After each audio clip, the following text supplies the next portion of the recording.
Capital budgeting is not like what most people think of when they think of budgeting, which is typically would be the operating budget, and that's where you forecast your revenue, forecast your expenses, forecast your net income. Okay, there are three types of budgeting. There's that operating budgeting, which I just mentioned. There's financial budgeting, which has to do with the timing and amount of cash flows. And there's the third type, which is capital budgeting, of course. And capital budgeting is the forecasting of cash flows for a particular investment. Okay, so if there's a big asset or big bunch of assets that a small business were looking to purchase, they would expect a return on the purchase of those assets, and that's what allows them to kind of compare different projects. Is some of the formulas or some of the output we'll talk about on the executive summary worksheet is a reflection of everything, of course, that was input on the data entry worksheet. So on the data entry worksheet here, it's pretty straightforward. There are kind of three basic sections, and those are, actually let me zoom this in a little bit. You can see it a little clearer. Information about the old asset, information about the new asset, and then the effects on costs and revenue and cost savings from investing in the new asset. So we'll start with the information about the old asset. You might ask, why does that matter? If this is all about making an investment in something new, then why worry about something old? Excuse me. Maybe if you've heard the term or familiar with it, you're even saying, this is a sunk cost fallacy. This is old, this is done with. And you'd be right in some respects. But the reason that the old asset matters is because of its effects on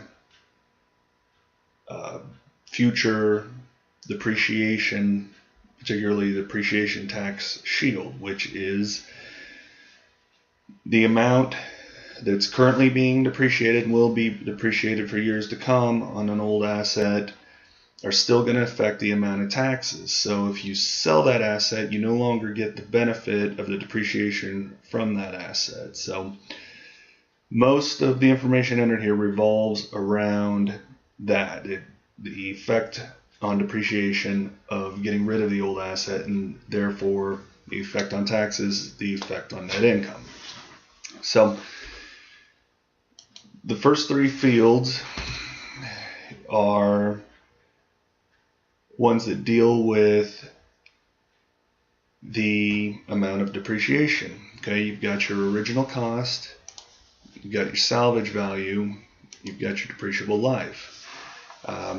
If you're familiar with depreciation and all, you'll know that the amount you depreciate is the difference in the cost and the salvage value, okay, which in this case would be $40,000, and then that amount is depreciated over 10 years, okay. So you'll see for both the new asset and the old asset that there are a couple of different methods to choose from. You've got straight line, declining balance, double declining balance, sum of the year's digits, and MIRR. Those, if you choose a different option from the drop-down menu, you'll see the values change over here in terms of the net cash flow, and in particular the net present value. So like after making that change, the net present value is at $15,850, If we change it back to straight line, the net present value goes up to 16,456. And again, that has, we'll get into net present value a little more later, but that has to do with the timing and amount of cash flows. In this case, timing and amount of cash flows due to different amounts of depreciation in different years and different taxes, different net incomes. Okay. Excuse me.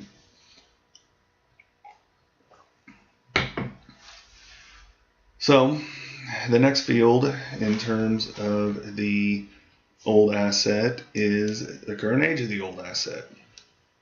If the old asset has a depreciable life of 10 years but is 11 years old, well, all of its depreciation has been deducted from income. It'll no longer have any effect on taxes, with the exception of the salvage value and the amount you would be able to sell it for, but not in terms of depreciation anyways. And so when the calculations, like I said, for each depreciation method are made here on the support data worksheet, and this will be hidden just because it's supposed to operate kind of in the background. You don't want to be tinkering around with it, or could potentially ruin the whole thing. So anyhow, you can see it calculates the depreciation for each year here for the old and the new asset, and the amounts of depreciation. Like if you sum these, you'll notice equals roughly 40,000. There might be a little bit of a rounding error. Straight line is going to be 40,000, 40,000. Okay, so they all depreciate the same amount. They just go about it in a different manner. Which this, speaking of not tinkering with formulas, now if you're well versed in this sort of stuff and handy with a spreadsheet, obviously, if you come to the website and download this capital budgeting workbook, which I should have mentioned in the intro is free. I'll put a link to the page. You can get that down in the description. But once you download it, obviously you can do whatever the hell you want with it. But to keep, for the sake of clarity, I structure all of my workbooks in the same way. You'll see it says up top here, it should say in about every page, every non-hidden page, that white cells are adjustable. Okay, and that's these cells here in the white boxes, and stuff in with colored in cells, not adjustable either because it's text, descriptive text, or because it has formulas in it. So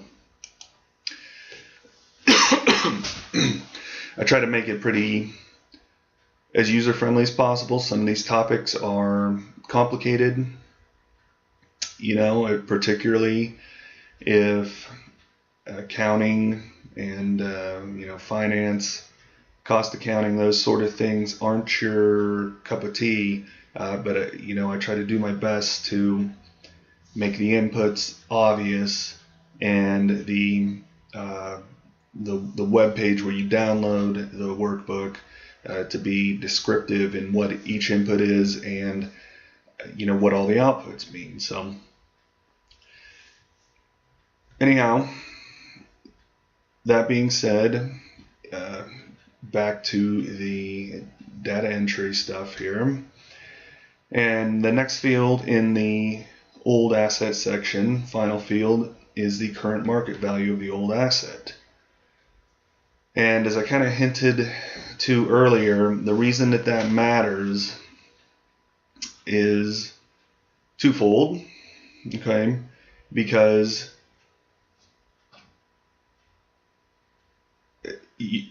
there's going to be an effect on cash flow if you sell the old asset.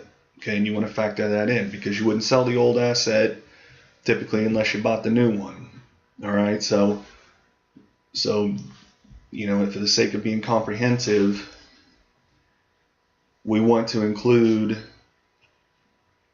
the cash inflow of whatever you can sell this old asset for. Also, though, if the asset hasn't been completely depreciated, and I guess even if it had actually,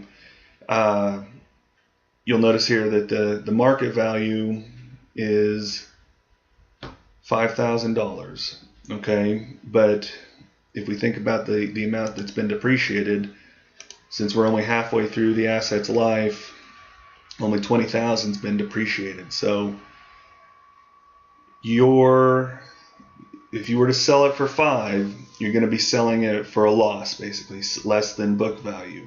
Okay, so $50,000 original cost with $20,000 depreciated off the balance sheet there is going to make it worth $30, but you're selling it for $5, so you're taking a $25,000 loss. So the effect on income from that loss, you know, you take the loss, you pay less taxes, and paying less taxes is in essence a cash inflow. So that's why the net sales proceeds of the old asset is what it is here. Again, all these calculations are done in the background here on the support data page.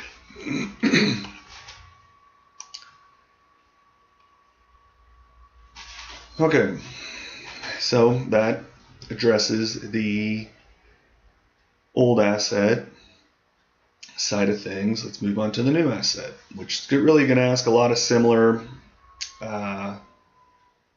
information, you know, because it's, treated more or less the same way. So we've got cost of the new asset, salvage value of the new asset. The difference between those, of course, is what gets depreciated. Depreciable life of the new asset is how many years that's depreciated. Okay. Useful life of the new asset is because basically then when we could expect to sell this asset. Okay. And you know, because you could forecast doing something similar like I did with the old asset, where we'll sell it when it's halfway done with its life, and we'll sell it for 1/6 of its book value. I mean, but that stuff gets to be so difficult to forecast. It's really just safer to assume you're going to depreciate it over X number of years. You're going to use it over Y number of years, and you're going to sell it for what its salvage value is. Admittedly, I could put in estimated market value here, but it gets, you know, that's not like critical to this whole thing. It's something I'll consider doing someday. So, because you'll notice here, whatever you put in for the useful life of the asset in years, in this case it's 15, what does it have down in the table here? Years 1 through 15 to specify, you know, the corresponding additional cost, revenue, and cost savings. If we change it to 20, it goes out to 20. And there it is, the cost and the proceeds for the new asset, 100,000 and 25,000 respectively, initially, and then on the last year of the useful life. Okay, so let's change that back to 15. Like with the old asset, you're going to choose your method of depreciation. And like I said, that is all done on the support data worksheet behind the scenes there. You can see where it shows double declining balance. So there's that $75,000. Like I said, all these should equal 75,000 because they're all depreciating the same amount, just in varying amounts.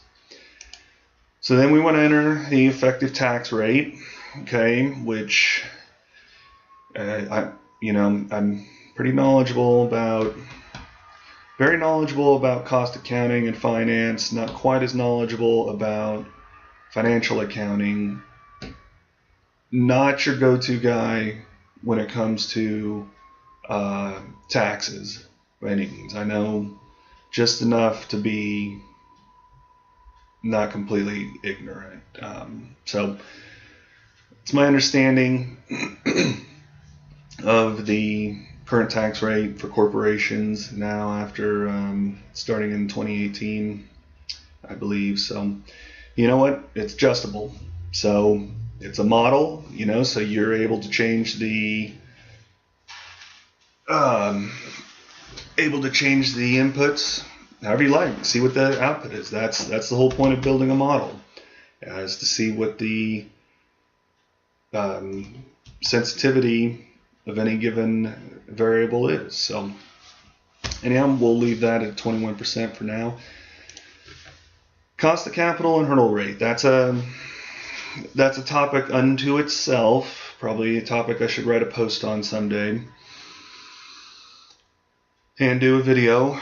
That's my hope, to do a video for more or less every post that I do, for those who are more audibly and visually inclined than reading. And so what this is, try to give the abbreviated version here. What this is the amount that your future cash flows here are going to be discounted by. Okay, and what does discounted mean? The number one principle in finance is the notion that $1 today is worth more than $1 tomorrow. Okay, and I think most people know that instinctively, whatever the term is. They know that, but maybe don't know exactly why. Okay, so the reason that is because of what you can do with $1 today versus $1 tomorrow. Okay, you could invest it. If you're a business, you can buy inventory and sell it and earn whatever your gross margin is on that inventory. You can invest in new projects like we're talking about here. So when we say $1 worth more today than $1 tomorrow, and that's just putting it simply. $1 million, $10,000, $100 is worth more, today, worth that much more today than it is tomorrow. Okay, so like I said, that money, that's why it gets discounted, because it's a 15-year project here, and you look at the last cash flow here, and it's $34,000 due mostly to the sale of the new asset in year 15, $35,000, but that for $35,000 is not worth $35,000 in today's dollars. Okay, it's worth less because it's getting discounted back to the present. Okay, whatever that is, at 15% per year, is basically, there's an equal amount there. That's a little tough to understand. Okay, but if you had, let's say, $20,000 today and compounded at 15% per year, you would have more than $34,000. Okay, so that's getting, like I said, that's a whole subject unto itself.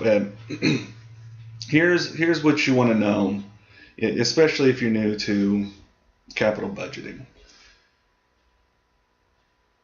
There are two kind of angles that you can take, if you're kind of new to this. Two perspectives you can take on this. The first is, this is your cost of capital. Okay, so if it costs you roughly 8% per year to borrow money from a credit line from your bank, then that's your cost of capital. Your projects need to earn more than 8% per year for it to make sense for you to borrow that money. Okay, say Same principle goes for equity. If you pay an 8% dividend to your shareholders every year, you need to earn more than that 8% on projects, otherwise you're losing money. Okay. The other is, let me say this, the cost of capital is basically the floor rate. You don't want to invest in projects with a cost of capital less than, or with a discount rate, which is what this is also called, less than your cost of capital. The other is a hurdle rate. Maybe as a matter of policy, your company only invests in projects that'll earn 25% annually, 20%, whatever, 100%. It could be, it's your company, it can be whatever you want. That would be your hurdle rate. Hurdle saying basically your investments need to clear that rate. Okay, be more than that. So I set this at 15%. Like I said, this will have an enormous effect on all the output. If we look back here, NPV at 10% gives us 51,617 in net present value, compared to, if we put it back to 15, 16,456. It makes an enormous difference because it's the amount, again, all of these cash flows being discounted back to the present with. Okay.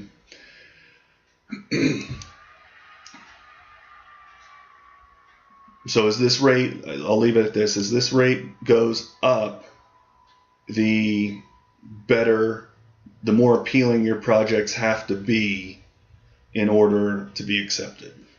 Okay. The last piece of input here for the new asset is the change in working capital. Working capital is current assets minus current liabilities.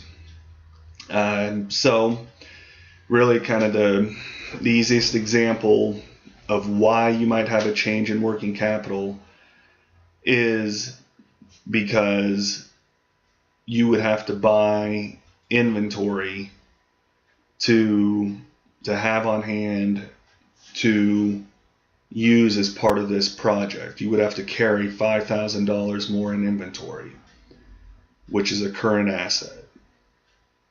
Okay, so that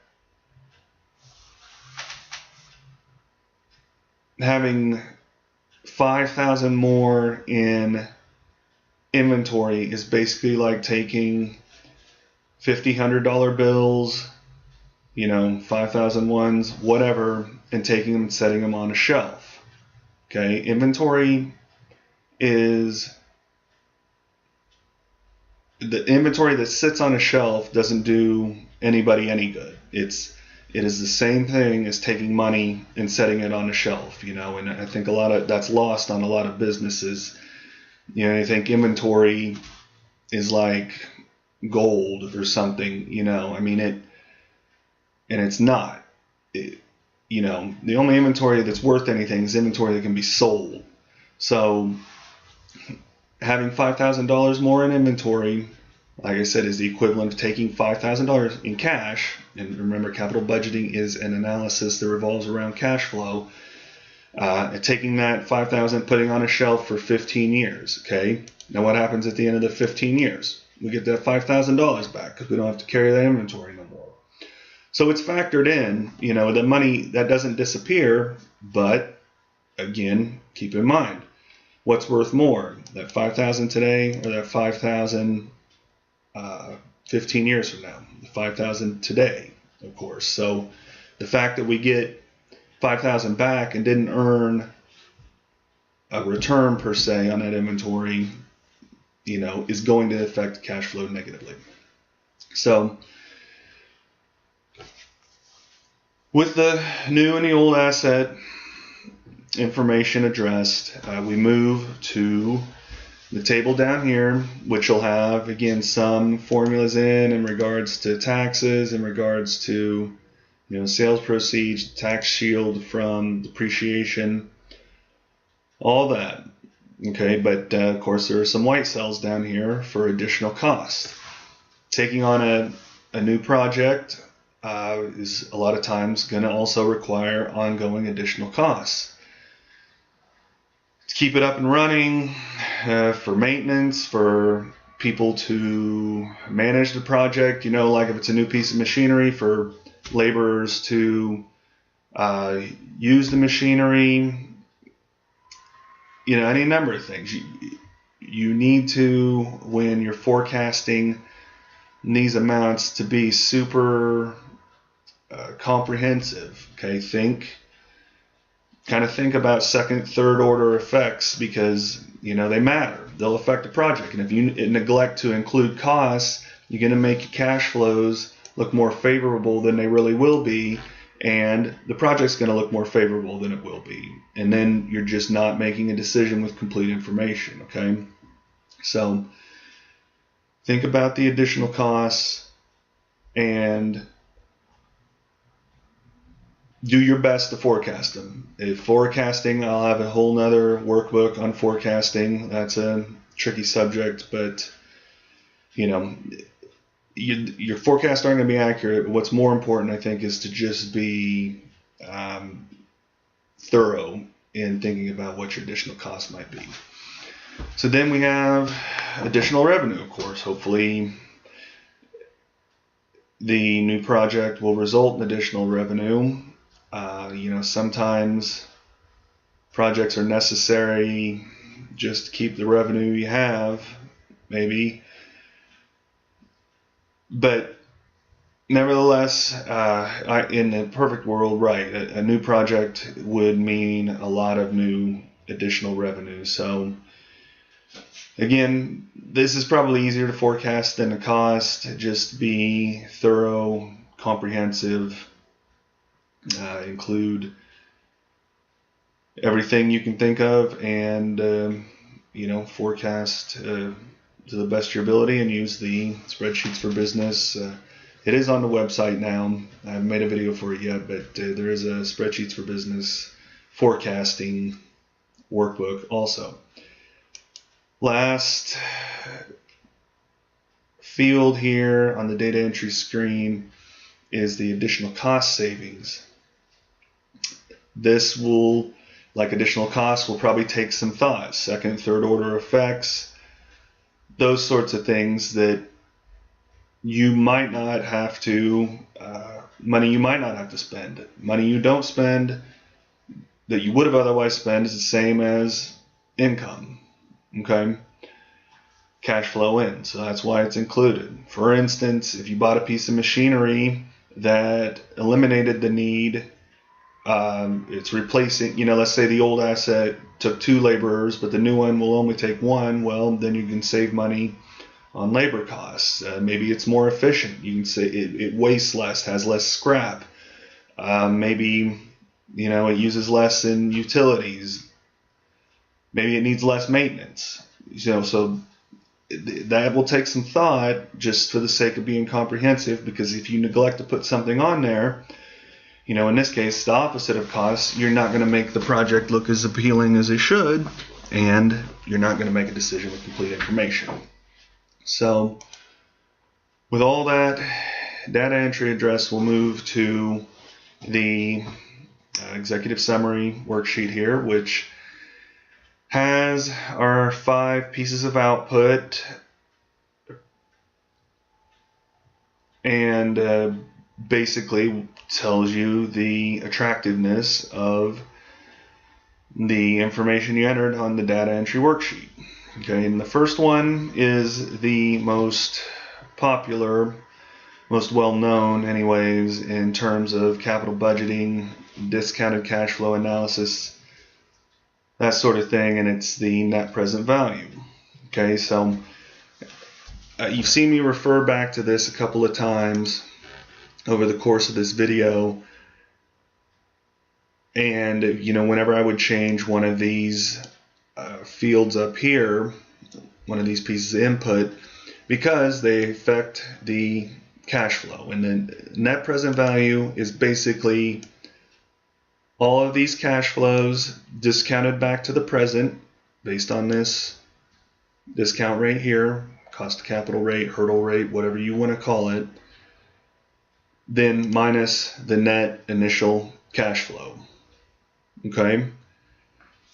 So, bigger cash flows early on and a smaller initial cost, either one of those is going to equal a higher net present value. Net present value is telling you essentially this is what this project's worth today. If your company undertakes this project based off of the information you entered on the data entry worksheet, it's basically like putting $16,456 in your company's bank account. Now you don't put it in today. It comes in over the course of the next 15 years. Oops, wrong worksheet. Okay, as outlined here,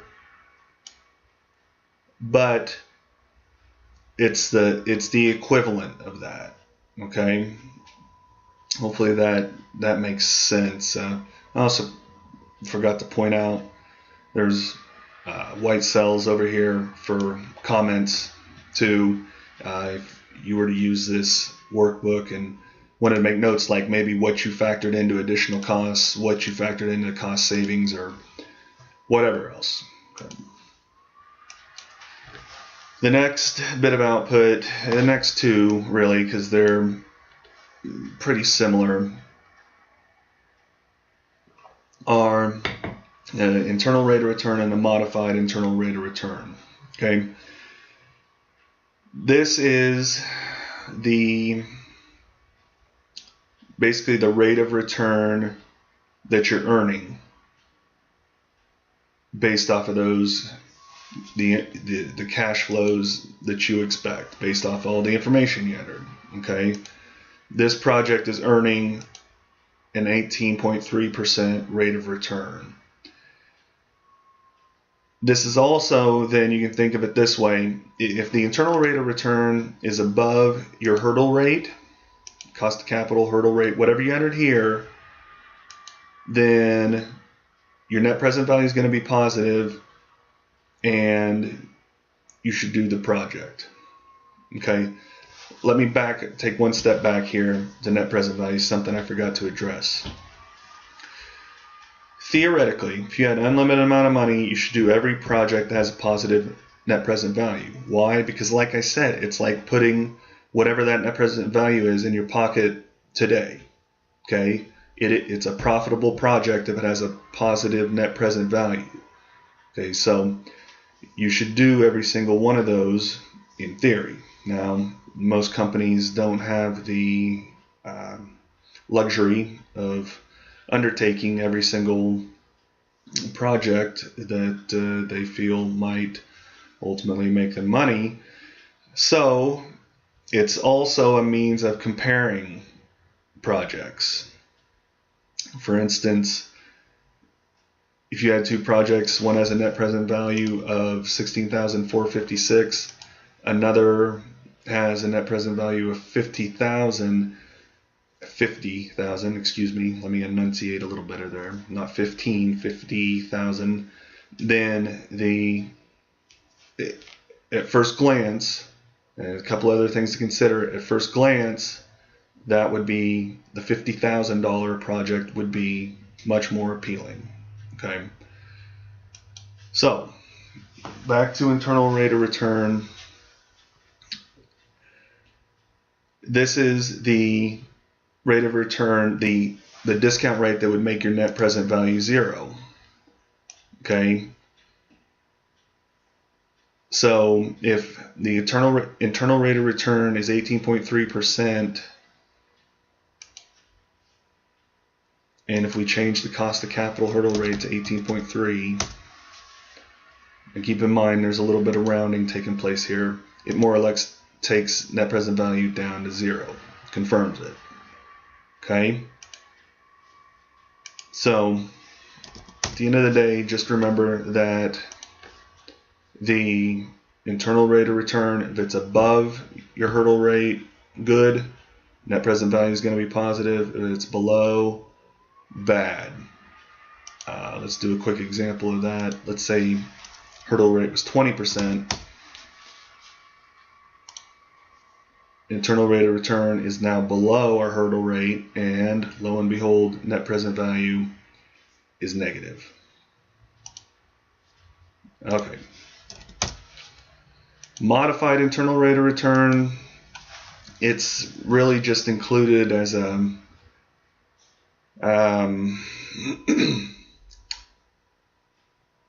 for informational purposes. I mean, it was easy enough to calculate, so I included it. It basically is the same thing as internal rate of return, but assumes that these cash flows here are reinvested at this cost of capital rate 15%, and not the internal rate of return 18%, so therefore it's a little lower.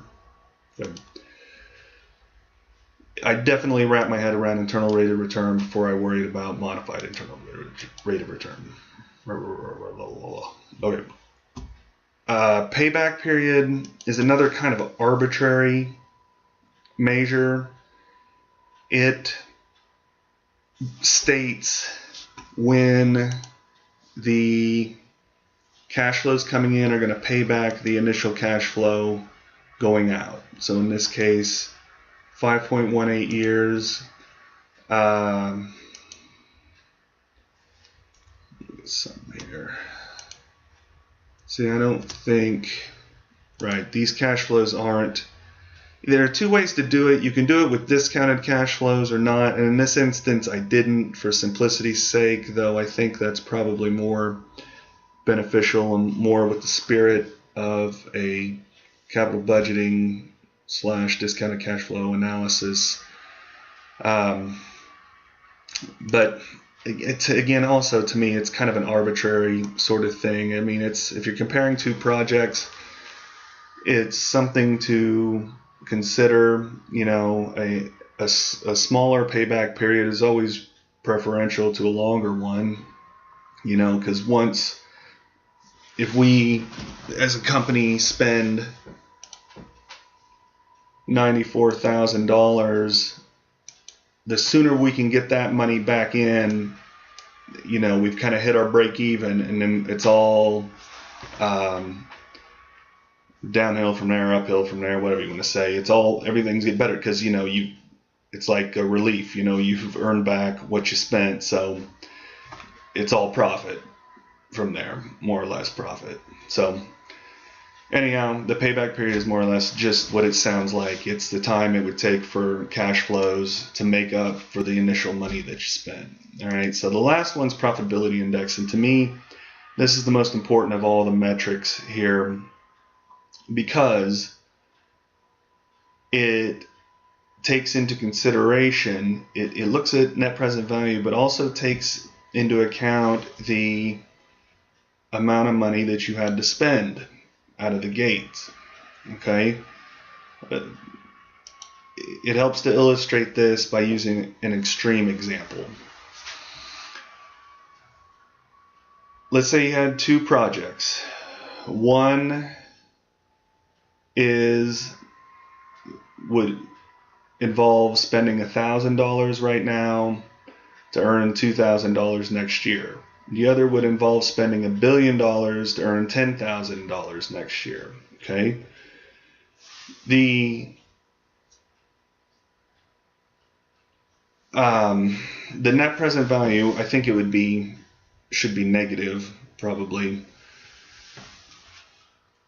Well, okay, let's say spend $1 billion to earn $1 billion and $10,000 next year. Okay, so I haven't done the math here, but I think that should have then a higher positive net present value than the project that was 1,000 out now and 2,000 in a year. Okay, but you're risking $1 billion to earn that extra 10,000. Okay, with the other project, sure, you're earning less money, but you're also risking way, way, way, way less you know, 1/1000th of 1/1000th there, just of a billion, you know. So that's,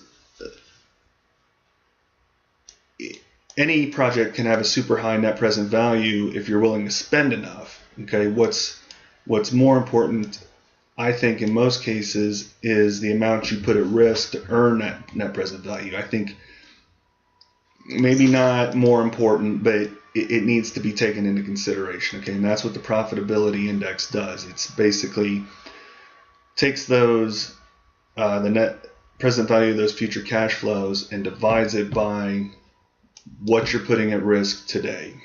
So anyhow, those are all the metrics, and the only other thing here is the chart of net cash flows, and this is a chart of this information right here. Okay, just shows year after year, kind of paints a picture graphically there in regards to how much money goes out and how much comes in. So that is the capital budgeting workbook. I think I've gone on quite long enough, but interested in any constructive feedback that you guys might have. You know, I walked through a few, but what are some other examples of capital budgeting projects, okay, that you might use in analysis like this? You know, I've talked about machinery, talked about investments kind of as a generic term, but what are some other things that maybe projects you've done or in other industries that might constitute using an analysis like this? Like, you know, if you're a restaurant owner, like buying a food truck, you know, a new location is an investment. You know, buying a fleet for delivery is an investment. So what, you know, what else? What are some other things to help, you know, some people who might be still kind of wrapping their head around this sort of thing, to help them out as to what are instances where you might use an analysis like this?